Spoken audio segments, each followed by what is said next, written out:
At 16:45 hours on March 5, 1942, Lieutenant Commander Harry Linwood Hicks stood on the deck of USS Attic at Portsmouth Navy Yard in Kittery, Maine, taking command of a ship that had no business going to war. Hicks was a career Navy officer from South Carolina, Naval Academy graduate class of 1928. By 1942, he had served on destroyers and cruisers. He knew gunnery, he knew tactics. The ship was USS Attic, hull number AK-101, a 30-year-old rust-bucket cargo steamer that looked exactly like what it was, a slow, defenseless merchant vessel. But USS Attic was carrying weapons that could sink a German submarine. 4 4-inch naval guns hidden behind fake panels. 8 machine guns concealed in false deckhouses. 6 depth charge projectors disguised as cargo equipment. The holds were packed with pulpwood to keep her afloat after torpedo hits. On paper, USS Attic was a merchant ship named SS Vilfranca, Portuguese, a registry, sailing alone through U-boat-infested waters. In reality, she was America's most secret weapon, a Q ship, a floating trap designed to lure German submarines to the surface and destroy them at close range. Project LQ was born from desperation. On January 19, 1942, President Franklin Roosevelt suggested to Admiral Ernest King, Commander-in-Chief of the United States Fleet, that deploying Q ships might help combat the U-boat menace. Admiral King, with some misgivings, perceived this as a directive and immediately took action. 5 civilian vessels were secretly converted to Navy warships at Portsmouth Navy Yard. No press releases. No official records in standard Navy files. $500,000 was allocated from an emergency fund, so expenditures would not be directly accountable through normal Navy requisition procedures. All written records were kept in a secret file, in the sole custody of the Chief of Naval Operations. The program existed because German U-boats were destroying American ships faster than America could build them. By January 12, 1942, British intelligence had noted a heavy concentration of U-boats off the North American seaboard from New York to Cape Race. They passed that information to the United States Navy. That same day, Captain Lieutenant Reinhard Hardigan in U-123 torpedoed and sank the British steamship Cyclops 350 miles southeast of Cape Sable, Nova Scotia. 98 people died. Operation Drumbeat had begun. Over the next 6 weeks, German submarines sank ship after ship in plain sight of American beaches. Tankers exploded and burned while people watched from shore. Freighters went down within sight of lighthouses. Oil slicks and wreckage washed up on tourist beaches. The U-boat commanders called it the second happy time. American coastal cities refused to implement blackouts because they feared it would hurt tourism. Navigation lights stayed on. Ships sailed alone, fully lit, following predictable routes. For German submarine commanders, it was target practice. Between January and March 1942, U-boats sank 137 Allied ships in American waters. Over 650,000 tons of shipping, 3 million gallons of fuel oil, vital supplies, food, weapons, ammunition, all gone to the bottom. American destroyers and patrol aircraft were tied up in convoy duty in the North Atlantic. The eastern seaboard had almost no defense. Someone had to do something. Navy shipyard workers at Portsmouth spent 3 weeks converting Attic and her sister ship Asterion. They cut openings in the deck for concealed guns. They installed hydraulic panels that dropped away in seconds to reveal the weapons. They reinforced the bulkheads to handle recoil from 4-inch naval artillery. They ran ammunition hoists from the holds to the gun positions. They disguised everything to look like normal cargo equipment. The work took 3 weeks. Rush job. The chief of the Bureau of Ships wanted both Attic and her sister ship Asterion converted and ready by March 1st, 1942. They made the deadline, barely, but the ships were not ready for combat. Attic was a 30-year-old civilian steamer built in 1912. Single screw, steam engine, top speed 9 knots. The armor was non-existent. The guns were concealed but relatively light. The crew had 3 weeks of training. Most had never been in combat. The plan was simple in theory. Attic would sail alone through known U-boat hunting grounds. She would look like an easy target, a slow merchant ship, no escort, no defense. When a U-boat spotted her, the submarine would surface to save torpedoes and sink her with deck guns. That was German doctrine. Torpedoes were expensive. A slow cargo ship was not worth wasting torpedoes.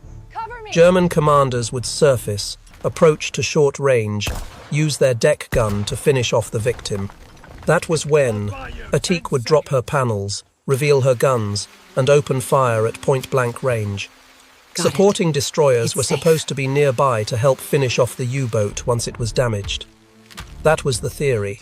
The first Q ship lost was a fishing trawler named Eagle. She went on patrol in February 1942 under the command of Lieutenant Commander Leonard Roscoe. The Navy had acquired the Boston beam trawler MS Wave and briefly designated her as Auxiliary Minesweeper USS Eagle, number AM132, before reclassifying her as USS Captor, number PYC40, for Q ship duty. Eagle was the smallest of the 5 Q ships, displacing only about 300 tons. Her small size was supposed to be an advantage. German submarines might consider her too insignificant to waste a torpedo, preferring to surface and sink her with gunfire, but Eagle found nothing. She patrolled the shipping lanes off the New England coast for 2 weeks in February. Saw no U-boats. Encountered no targets. Returned to port with engine problems. The Navy sent her out again in March. Same result. No contact, no U-boats. Mechanical failures plagued the aging vessel. By April, the Navy had given up on Eagle as a Q ship. She was reassigned to patrol duty and served out the war in less glamorous roles. The second attempt was USS Asterion, Attic's twin sister. Commander George Walter Legwin took command. Asterion was identical to Attic in almost every respect. Built in 1912. Same armament, same disguised weapon systems, same pulpwood cargo. She was commissioned on February 27, 1942, just 1 week before Attic. Asterion and Attic sailed together on March 23rd, departing Portsmouth on what was supposed to be a shakedown cruise, but quickly became an active combat patrol. The 2 ships were ordered to navigate so that one would be approximately 480 miles south of the other after 5 days at sea. That's how we end the game, Doctor. This dispersal was intended to maximize coverage of the coastal shipping lanes while maintaining some degree of mutual support. In reality, 480 miles was far too distant for effective mutual support. If one ship got in trouble, the other could not possibly arrive in time to help. On the night of March 26th, Asterion was cruising approximately 240 miles south of Attic's position. At approximately 20:45 hours Eastern Wartime, Asterion's radio operator picked up faint distress signals. SOS. Ship torpedoed. The signals were broken, fragmentary, difficult to read. Asterion's commanding officer, Lieutenant Commander Legwin, immediately ordered a course change toward the source of the transmission. But the position was uncertain. The signals had been weak and intermittent. Asterion steamed north through the night, searching. At first light on March 27th, lookouts scanned the horizon. They saw nothing. No ships. No wreckage. No survivors. No U-boats.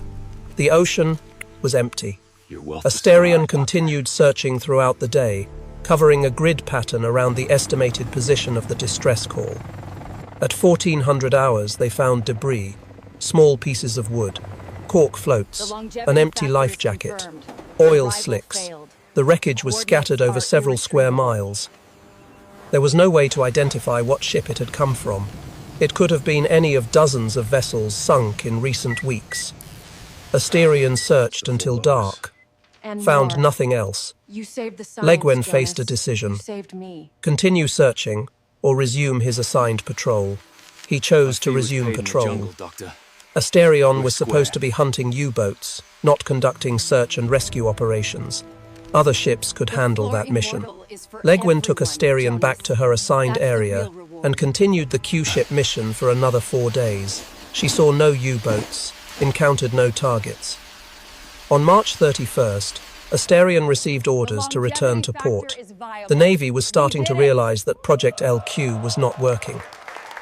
Back in Portsmouth, Legwin filed his patrol report.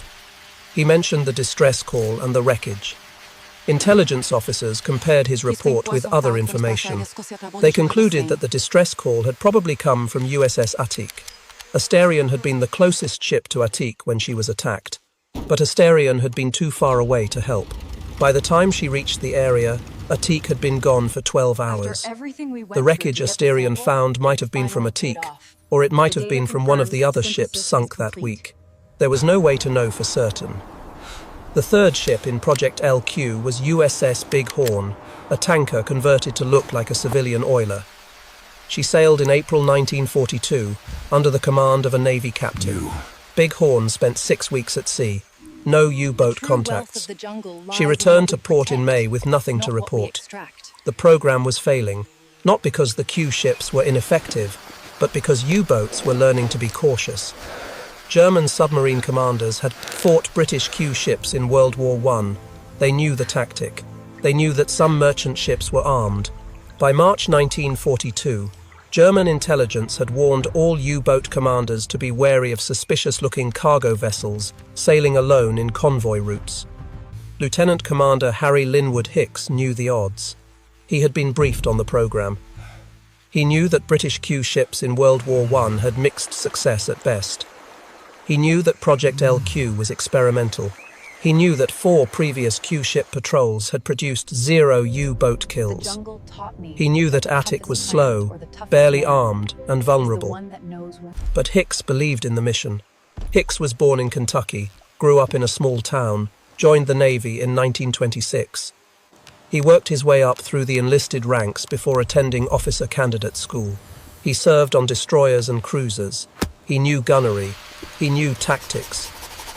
He had trained his crew for 3 weeks on how to operate the concealed weapons, how to drop the panels, how to aim under combat conditions, how to stay hidden until the last possible moment.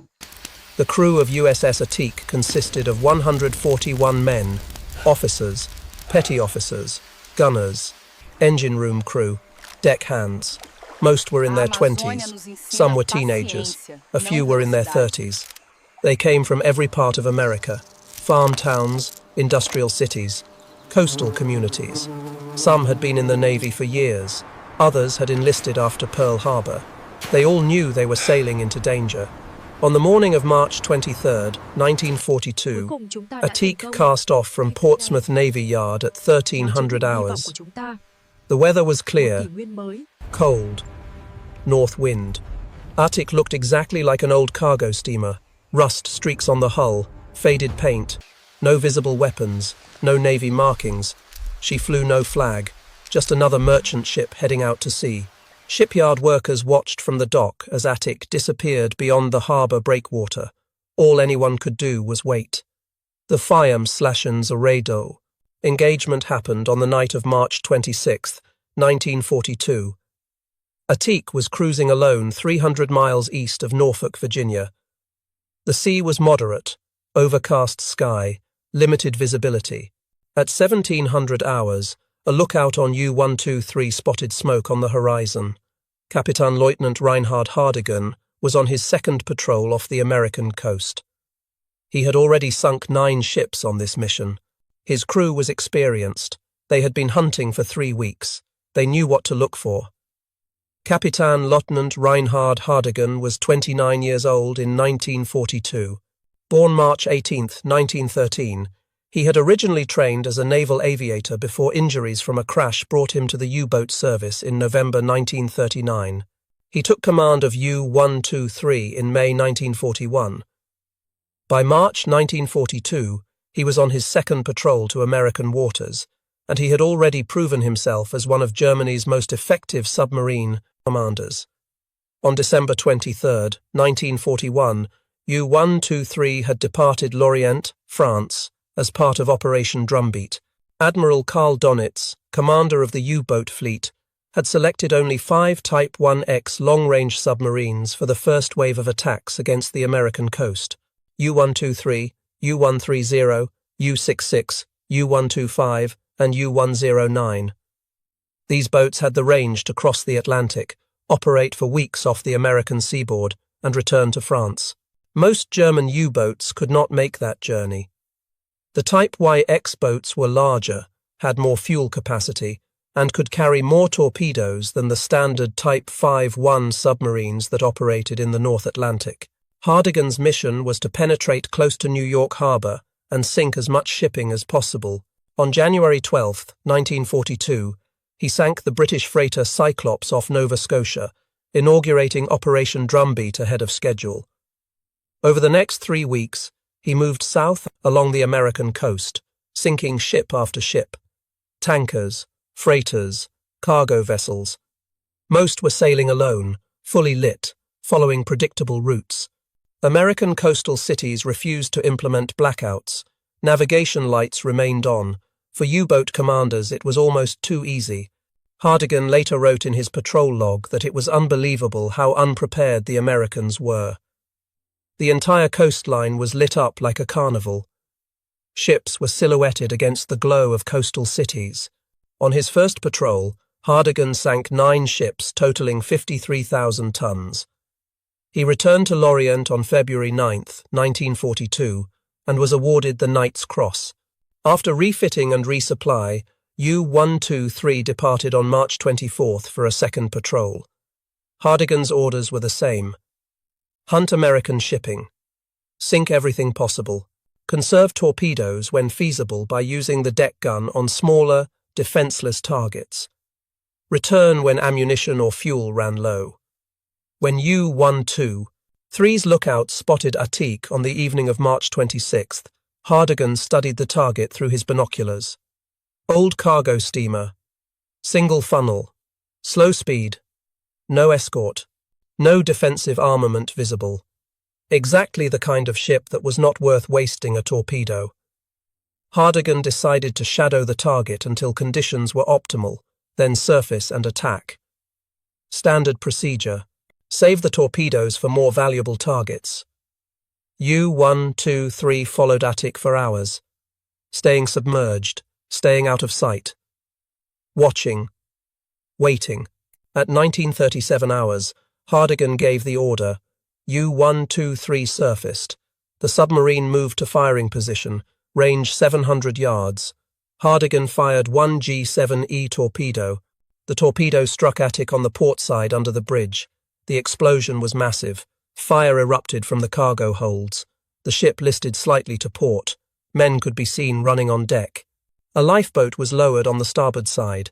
It looked like a normal merchant ship, taking a torpedo hit. Crew abandoning ship. No weapons, no defense. Just another victim. Hardigan moved U-123 around Attic's stern to finish the job. That was when Hicks gave the order. The hydraulic panels dropped. The 4-inch guns swung into position. 8 machine guns opened fire. The first 4-inch shell landed short of U-123, sending up a massive splash. The second shell was off in deflection. The third missed high. The machine gun fire raked the submarine's conning tower. One round struck Farnrik zur See Holzer, a midshipman standing watch on the bridge. He went down with a chest wound. Hardigan reacted instantly. Full throttle. Emergency dive procedures. U-123's diesel engines poured out black smoke as the submarine accelerated away from Attique. The gunners kept firing, but the target was moving fast and presenting a narrow profile. The shells missed. U-123 submerged before Attique could land a killing shot. Hardigan had been incredibly lucky. He had come within seconds of being destroyed. His submarine had taken machine gun fire. One of his crew was dying, but the boat was intact. He could still fight. U-123 circled underwater and approached Attique from a different angle. At 21:29 hours, Hardigan fired a second torpedo. This one hit Attique's engine room. The explosion destroyed the boilers. Steam and smoke poured from the hull. The single propeller stopped turning. Attique was dead in the water. Bow settling, stern rising. The crew was abandoning ship in earnest now. Lifeboats in the water, men jumping overboard. Hardigan surfaced at 03:27 hours to watch a teak sink. The ship was still afloat, stubborn, refusing to go down. The pulpwood cargo was keeping her buoyant despite the torpedo damage. At 22:50 hours, something inside attic detonated. The ship exploded, a massive blast that lit up the night sky. Debris flew hundreds of feet into the air. When the flames cleared, USS Attic was gone. Nothing remained but wreckage and oil. 141 men dead, the entire crew, no survivors. The lifeboats had been in the water, but a severe gale blew in immediately after the explosion. The storms had killed anyone who survived the blast. Hardigan buried Fahnrich zur See Rudi Holzer at sea 10 minutes later. 1 German casualty, 141 American casualties. U-123 left the area and continued hunting. The first search aircraft arrived at Attic's last reported position at 0800 hours on March 27th, a U.S. Army Air Corps bomber from the 1st Bomber Command. The pilot flew a grid pattern for 4 hours. He found nothing. No wreckage, no survivors, no oil slick. The storm had scattered everything across miles of ocean. The visibility was poor. White caps made it nearly impossible to spot debris. USS Noah, a Clemson-class destroyer commissioned in 1918, steamed to the site under the command of Lieutenant Commander Harold Grow Ford. Noah was one of the few destroyers available on the eastern seaboard. Most had been assigned to convoy escort duty in the North Atlantic. Noah searched for 12 hours, methodically covering the area where Attic had transmitted her distress signals. The crew spotted small pieces of debris, life jackets, wooden planks, cork floats. Nothing that could definitively be identified as coming from USS Attic. The ship had simply disintegrated. USS Sagamore, a fleet tug designated AT-20, attempted to reach the area but was forced back by heavy seas. The Atlantic was notoriously dangerous in late March. Storm systems moved through regularly. Wind speeds exceeded 40 knots. Waves ran 15 to 20 feet. Small vessels like tugs could not operate safely in those conditions. On March 30th, 3 days after the sinking, patrol aircraft found 5 empty lifeboats drifting approximately 80 miles south of the attack site. The boats had been blown off course by the gale. They were empty, no bodies, no supplies, no indication of what had happened to the men who had launched them. The lifeboats were marked with USS Attic's identification numbers. That was the only physical evidence ever recovered. The 141 men were simply gone, swallowed by the Atlantic. What nobody in the US Navy realized at the time was that the Germans knew exactly what had happened. On April 9, 1942, Radio Berlin broadcast a message. The High Command said today that a Q-boat of 3,000 tons was sunk by a torpedo after a battle fought partly on the surface with artillery and partly beneath the water with bombs and torpedoes. The Germans knew about Project LQ. They knew the Americans were using Q ships. They knew USS Attic was not a merchant vessel. German intelligence had been tracking the program. U-boat commanders received warnings to watch for armed merchant ships operating alone. The element of surprise was gone. Admiral Ernest King, Commander-in-Chief of the United States Fleet, was furious. Project LQ had been his response to Roosevelt's suggestion to use Q ships. The program had cost $500,000, 5 ships converted, months of training, complete operational security. And it had produced 0 U-boat kills. Worse, USS Attic had been sunk on her first patrol with all hands. The Germans had broadcast the kill to the world. The program was exposed. King ordered an immediate review. The review was brutal. Q ships were too slow to chase U-boats, too lightly armed to fight surface engagements, too vulnerable to torpedoes.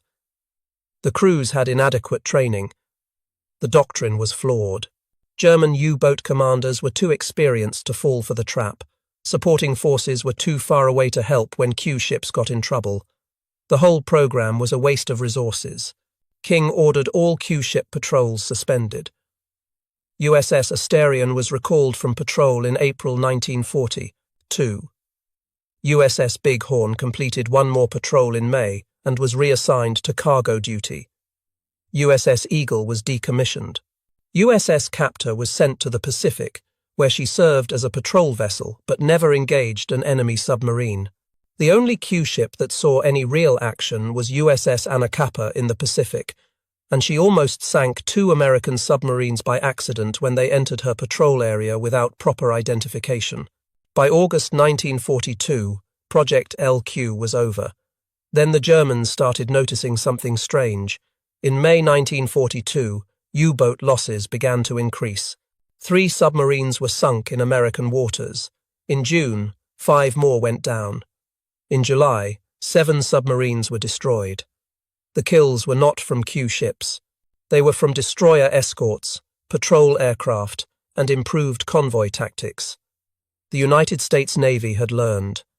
Convoys were organized. Air coverage was extended. New radar systems were deployed. Depth charges were improved. Destroyer escorts were built specifically for anti-submarine warfare. The tactics that worked were not Q ships. They were coordinated air and sea patrols with proper equipment and training. By September 1942, German submarine operations off the American coast became too dangerous. U-boat commanders were ordered to focus on mid-Atlantic convoy routes where American defenses were weaker. Operation Drumbeat was over. The second happy time had ended. Between January and August 1942, the entire German U-boat campaign in Operation Drumbeat sank 397 Allied ships in American waters, over 2 million tons of shipping. Approximately 5,000 merchant sailors killed. Cargo worth hundreds of millions of dollars lost. Reinhard Hardigan himself was credited with sinking 22 ships totaling 114,000 tons across his entire career. But the rate of sinking was dropping. American shipyards were building Liberty ships faster than U-boats could sink them. The convoy system was working. Air patrols were effective. Radar was finding submarines before they could attack. Captain Lieutenant Reinhard Hardigan returned to Lorient on May 2, 1942. He had completed 2 patrols during Operation Drumbeat. He sank 19 ships totaling 90,000 tons across both patrols combined. He received the Knight's Cross with oak leaves, Germany's highest military decoration. Adolf Hitler personally awarded him the medal at his headquarters in East Prussia. Photographs from that meeting show Hardigan, pale and thin after weeks at sea, standing at attention while Hitler pinned the oak leaves to his uniform. But Hardigan was done with combat patrols. The physical and psychological strain of submarine warfare had taken its toll. On July 31, 1942, he relinquished command of U-123. He was assigned to training duty, first with the 27th U-boat training flotilla in Gotenhafen, then as chief of U-boat training at the torpedo school at Marine Schule-Mervik. Later in the war, he worked in the torpedo weapon department, overseeing testing and development of new acoustic and wire-guided torpedoes. In the final months of the war, he served as a battalion commander in Marine Infantry Regiment 6, fighting against British forces in the area around Bremen. Most of the officers in that unit were killed. Hardigan survived only because he was hospitalized with a severe case of diphtheria in the last days before German surrender. After Germany's surrender on May 8, 1945, British troops arrested Hardigan. He spent 18 months as a prisoner of war before being released in late 1946. He returned to Bremen and started an oil trading business. The business was successful. Hardigan became wealthy. He served on Bremen's city council for 32 years, from 1952 to 1984, representing the Christian Democratic Union Party. He was active in veterans' affairs and maintained contact with other former U-boat commanders. In interviews later in life, Hardigan was careful about how he discussed the war. He said he was not a Nazi. He did his duty for his country, not for Hitler. He stated that by 1942, he and his crew had realized Hitler was a madman driving Germany toward catastrophe. He expressed skepticism about some aspects of Nazi atrocities, though historians note he was secluded at training bases and never served on the Eastern Front where the worst crimes were committed. When asked about the merchant sailors he had killed, Hardigan maintained that he had tried to help survivors when possible.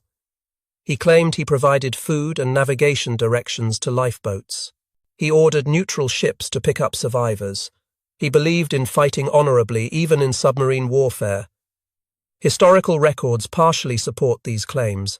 Survivors from several ships Hardigan sank reported that the U-boat surfaced and the commander directed them toward the nearest land or shipping lanes. In at least one documented case, Hardigan forcibly stopped a neutral ship and ordered it to rescue survivors from a tanker he had just sunk. But other survivors reported no such assistance. The reality was complex. Submarine commanders had to balance humanitarian impulses against their own survival. Stopping to help survivors exposed the submarine to counterattack. Spending time on the surface in hostile waters was extremely dangerous. Most commanders, including Hardigan, helped when they could do so safely. When they could not, they left survivors to their fate. Hardigan never mentioned USS Attique, specifically in his memoirs or interviews. The engagement lasted only a few hours. To him, it was just another merchant ship, just another target. He did not realize Attic was a Q ship until German radio broadcast the news on April 9th. Even then, it did not register as particularly significant. He had survived. His boat had survived. He sank the enemy vessel. Mission accomplished. Move on to the next target. The fact that 141 American sailors died in that encounter apparently did not trouble him. They were the enemy. They were trying to kill him. He succeeded. They failed. That was war. Hardigan lived to be 105 years old. He died on June 9, 2018, in Bremen, Germany. He was the last surviving U-boat ace from Operation Drumbeat. German newspapers published lengthy obituaries. They called him a naval hero. They praised his courage and skill. They noted his post-war civilian service. Most obituaries briefly mentioned that he had sunk 22 ships during the war. A few mentioned USS Attic specifically as the only American Q ship sunk in World War II. None mentioned the 141 men who died when Attic exploded. For administrative purposes, Rear Admiral Russell Wilson wrote in a memorandum on July 2, 1942, the ship should be considered lost on March 27, 1942. He added that aside from notifications already made to dependents, no further publicity would be given to the loss of this ship. USS Attic was classified. The mission was secret. The loss was not announced publicly. The families of the crew members received telegrams. Missing in action. Lost at sea. No details provided. No explanation given. Official death notifications were not sent to families until April 5, 1944, more than 2 years after the sinking. The Navy did not officially acknowledge that USS Attic existed until after the war ended. When German records were translated, they revealed the full story. U-123 had engaged and sunk an American Q ship on March 27, 1942. The submarine had been lured into a surface engagement. The Q ship had opened fire and almost destroyed the U-boat, but the submarine escaped and came back to finish the job. 1 Americans died. 1 German died. The battle lasted approximately 3 hours. The official U.S. Navy history of Project LQ was written after the war based on records maintained in secret files by the Chief of Naval Operations during the conflict. The assessment was honest. The Q-ship program was a failure. The concept was flawed. The execution was poor. The results were non-existent. 0 U-boats sunk. 1 Q-ship lost with all hands. Millions of dollars wasted. The analysis recommended that Q-ship tactics should never be used again. Modern submarines were too fast and too well armed. Surface ships could not compete. The only effective anti-submarine weapons were aircraft, destroyers with sonar and depth charges, and convoy escorts. Q ships belonged to World War I. They had no place in modern naval warfare.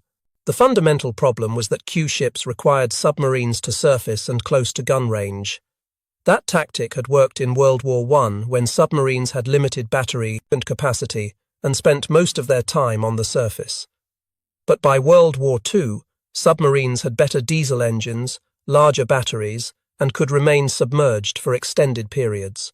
More importantly, German submarine commanders had studied British Q-ship tactics from the previous war.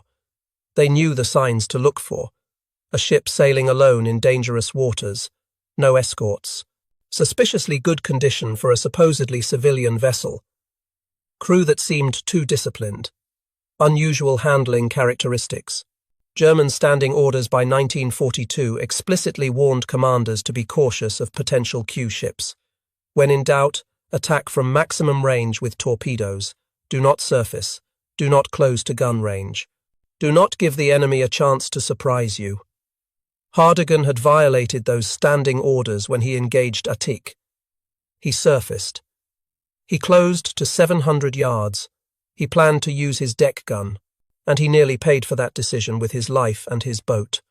The fact that Attic damaged U-1, 2, 3 and killed one crewman proved the Q-ship concept could work, at least in theory.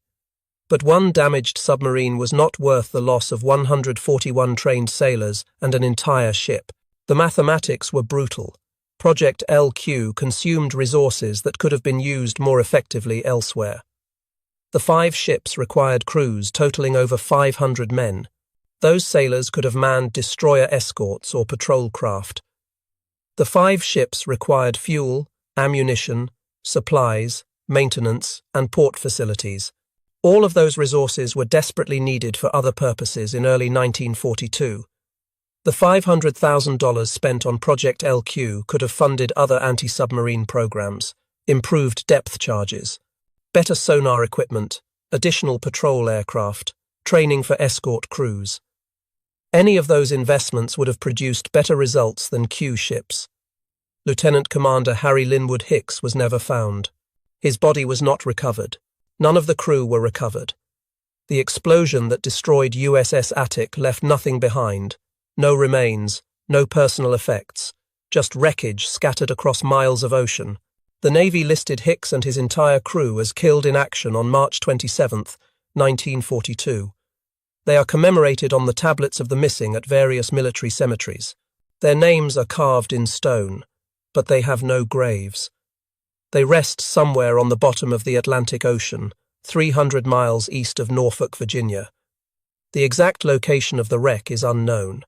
In 1990, author Michael Gannon published Operation Drumbeat, a comprehensive history of the German U-boat campaign off the American coast. Gannon spent years researching German and American records. He interviewed Reinhard Hardigan extensively. He studied the logs of U-123. He analyzed the tactics used during Operation Drumbeat. In his book, Gannon devoted significant attention to USS Attic and Project LQ. He called it one of the most misguided programs of the war, a waste of ships and lives, a desperate response to a crisis that required better solutions. Gannon estimated that the resources spent on Project LQ could have built 2 destroyer escorts, which would have been far more effective at hunting U-boats. He noted that the 141 men who died on USS Attic were trained sailors who could have served on other vessels where they might have survived and contributed to the war effort. Gannon concluded that Project LQ was a perfect example of how desperation can lead to poor decisions. The program was created because President Roosevelt wanted a quick solution to the U-boat crisis. Admiral King implemented it because he felt pressured to act. The Navy converted 5 ships because there was political pressure to do something, anything, to stop the U-boats. But nobody stopped to ask whether Q-ships would actually work in modern naval warfare. Nobody questioned whether the tactics that barely worked in World War I would be effective against experienced U-boat commanders in 1942. Nobody calculated whether the risks were worth the potential rewards. The program was doomed from the start. USS Attic and her crew paid the price for that failure. The wreck of USS Attic has never been found. The ocean is deep where she went down. The currents are strong. Wreckage from World War II ships is scattered all along the Atlantic coast. Fishing boats sometimes bring up pieces of metal, but identifying the source is almost impossible. USS Attic could be anywhere in a 100-square-mile area. She could be in one piece or scattered in fragments. The pulpwood cargo might have disintegrated decades ago. The guns might be buried in sand. The hull might be covered in marine growth. Nobody knows. Nobody is looking. There are too many wrecks, too much ocean, too few resources. USS Attique is just one more casualty of a war that happened 80 years ago. That is, how failure happens in war. Not through incompetence or cowardice, but through desperation and poor judgment. When leaders are under pressure to act, they sometimes choose the wrong solutions. When options are limited, they sometimes pick the least bad choice instead of waiting for better options. When resources are scarce, they sometimes waste them on programs that cannot succeed. Project LQ was not created by bad people. It was created by desperate people trying to save lives and stop an enemy that was winning. But desperation is not strategy. Pressure is not wisdom. Quick action is not always the right action. USS Attic and 141 American sailors died because someone decided that Q ships were the answer to the U-boat threat. They were not. The real answer was convoys, air patrols, radar, sonar, destroyer escorts, and time. Those solutions took longer to implement. They were less dramatic. They did not make headlines. But they worked. By the end of 1943, the U-boat threat was contained. By mid-1944, German submarines were being hunted and destroyed faster than Germany could build them.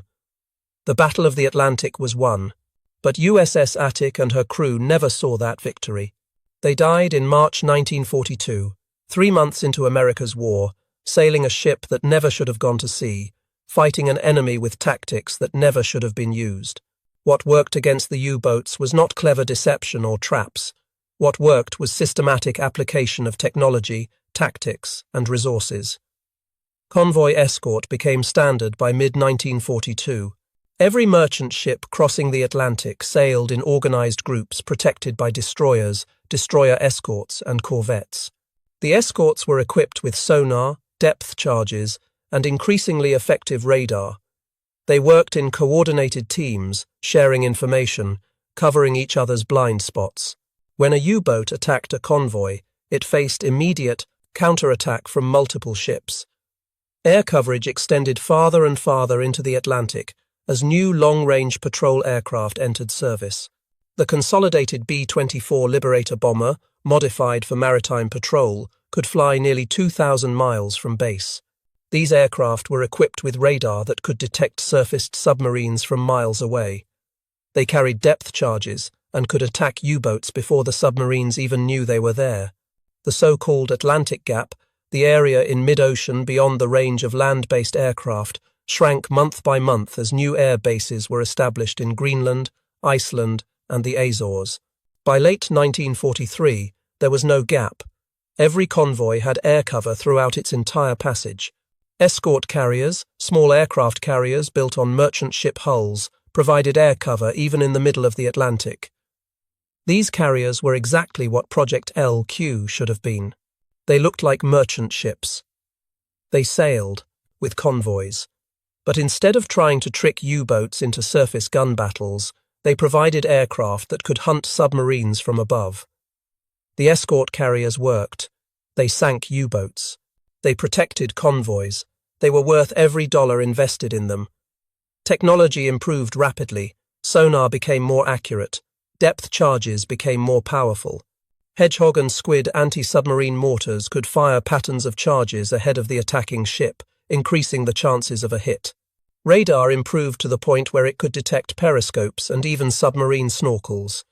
Direction-finding equipment could locate U-boats by their radio transmissions. Code breaking became more sophisticated.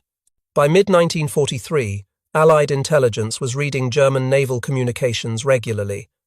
Convoy routes were adjusted to avoid known U-boat concentrations. Task forces were dispatched to hunt U-boats whose positions had been revealed by decrypted messages. Training improved dramatically. New destroyer escort crews spent months in specialized schools learning anti-submarine tactics. They practiced attack runs. They studied U-boat behavior. They learned to work as teams. By 1944, American and British escort crews were highly skilled professionals who knew their business inside and out. Industrial production overwhelmed the German submarine force. American shipyards built Liberty ships faster than U-boats could sink them. In 1942, the United States launched over 5 million tons of merchant shipping. In 1943, over 19 million tons. By 1944, the production rate exceeded anything the U-boats could possibly destroy. Even at the peak of their effectiveness in 1942, U-boats sank less than 8 million tons per year. The numbers were unsustainable for Germany. Perhaps most importantly, the Allies never gave up. When tactics failed, they tried new tactics. When technology proved inadequate, they developed better technology. When training was insufficient, they improved training. When resources were lacking, they built more resources. The war in the Atlantic was won through relentless, systematic improvement. Project LQ represented the opposite approach. It was a desperate gamble on an unproven concept. It relied on outdated tactics from World War I. It wasted resources that could have been used more effectively. It sent men to sea in ships that were not ready for combat, and when it failed, the program was quietly abandoned without learning the right lessons. The right lesson was not that Q ships could not work. The right lesson was that gimmicks do not win wars. Steady application of proven methods wins wars. Technology, training, resources, and determination win wars. USS Atik proved that lesson at the cost of 141 lives. If you found this story meaningful, please take a moment to like this video and subscribe to our channel. We work hard to bring you forgotten stories from World War II, the stories that textbooks skip, the missions that official histories ignore, the ships and sailors who served and died without recognition. These stories matter because they remind us that war is not just about the victories we celebrate. War is also about the failures we learn from, the mistakes we acknowledge, the lives lost in pursuit of solutions that did not work. USS Atik represents a painful truth. Sometimes courage is not enough. Sometimes determination is not enough. Sometimes even the best intentions lead to tragedy. The 141 men who sailed on USS Atik were brave. They knew the mission was dangerous. They went anyway. They deserved better than to die on a ship that was not ready, executing a plan that could not succeed, in a program that was cancelled 3 months after they were killed. Their names are carved on memorial walls, but their story was classified for decades. Most Americans have never heard of USS Atik. Most historians do not mention Project LQ. The program was an embarrassment, a failure, something the Navy wanted to forget. But forgetting failures means we risk repeating them. Remembering USS Atik means remembering that wars are won not by desperate gambles, but by careful planning, proper equipment, realistic tactics, and the willingness to admit when something is not working. The United States won the Battle of the Atlantic because the Navy eventually abandoned failed programs like Project LQ and focused on solutions that actually worked. That lesson cost 141 lives. We should not forget them. Thank you for watching, and please leave a comment below telling us where you are watching from.